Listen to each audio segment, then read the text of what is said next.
পাতুরিগুলো একদম রেডি হয়ে গেছে, এবার নামিয়ে নেব।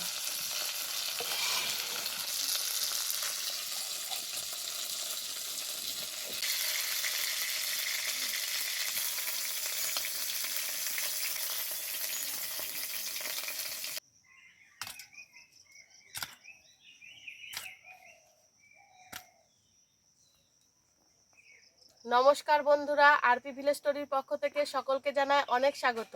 আজকে আবার চলে এসেছি দারুণ সুন্দর একটা রেসিপি নিয়ে। এ দেখো, বাজার থেকে আজকে তোমরা দেখতেই পেলে যে আমরা বেশ খানিকটা তেলাপিয়া মাছ নিয়ে এসেছি। তো এই মাছ দিয়ে করব পাতুরি। তোমরা পুরো ভিডিওটা দেখতে থাকো। মাছগুলো এবার কেটে নেব।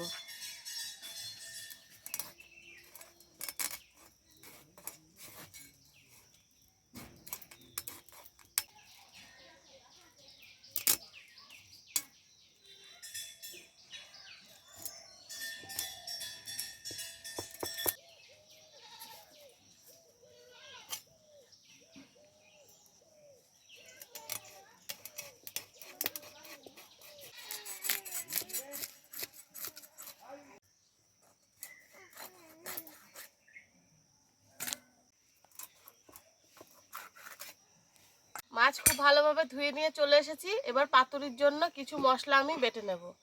এই দেখো, এখানে বেশ খানিকটা সর্ষে নিয়েছি। এই সর্ষে আর তার সাথে দেব খানিকটা পোস্ত আর 4টে মতো কাঁচা লঙ্কা নিয়েছি, এটাও দিয়ে দেব। এবার খুব ভালোভাবে সব কিছু বেটে নেব।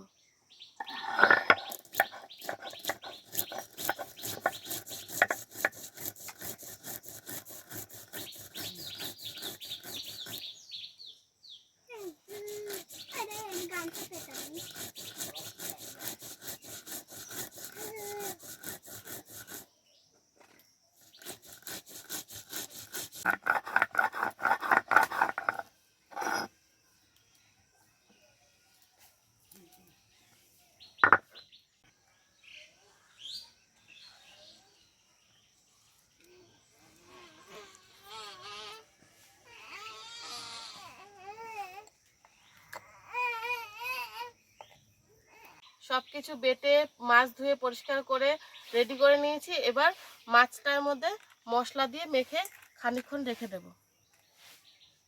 এই যে বেটে রাখা সর্ষে কাঁচা লঙ্কা এটা দিয়ে দেবো। এবার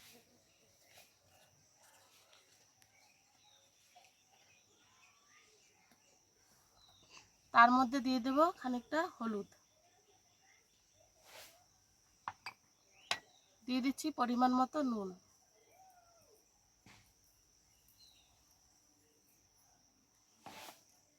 দিয়ে দিচ্ছি সর্ষের তেল।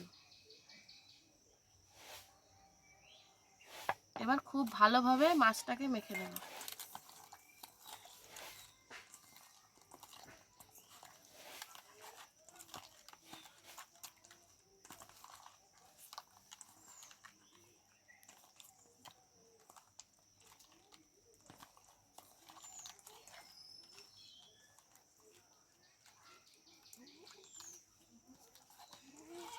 দেখো, মাছটাকে মেখে নিয়েছি। এবার আধা ঘন্টা এইভাবেই রেখে দেবো ঢাকা দিয়ে।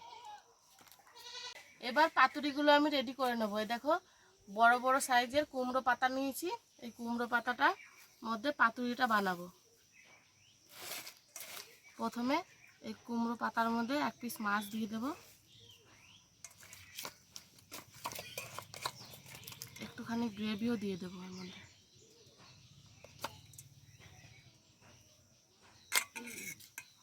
এবার এই কুমড়ো পাতাটাকে খুব ভালোভাবে মুড়িয়ে নেব।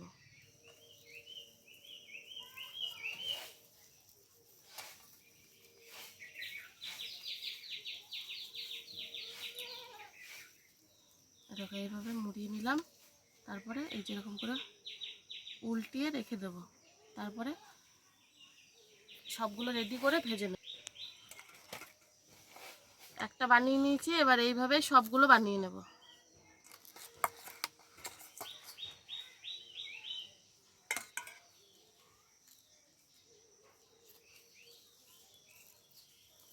এরকম করে সবগুলো বানিয়ে নেব।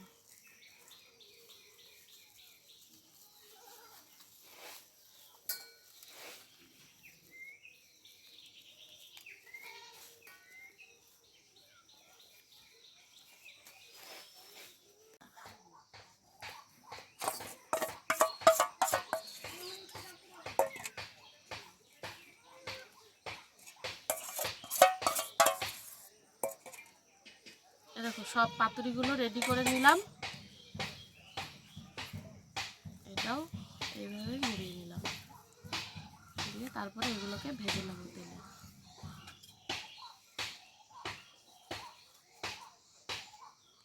এবার পাতুরিগুলো ভাজবো, তার জন্য কড়াইতে দিয়ে দেবো সর্ষের তেল।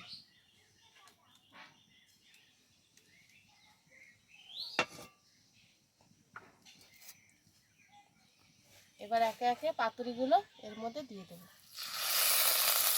হালকা আছে পাতুরিগুলো ভেজে নেব।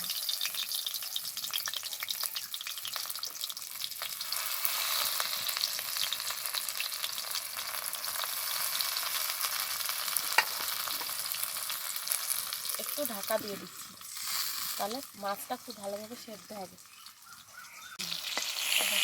এই পিঠটাও ভাজা হয়ে গেছে, আরেকবার উল্টে দিয়ে তারপরে নামিয়ে নেব।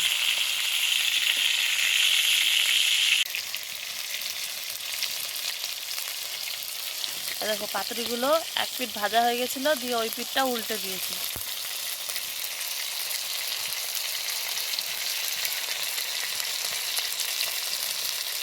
দেখো কুমড়ো পাতায় তেলাপিয়া মাছের পাতুরি একদম রেডি।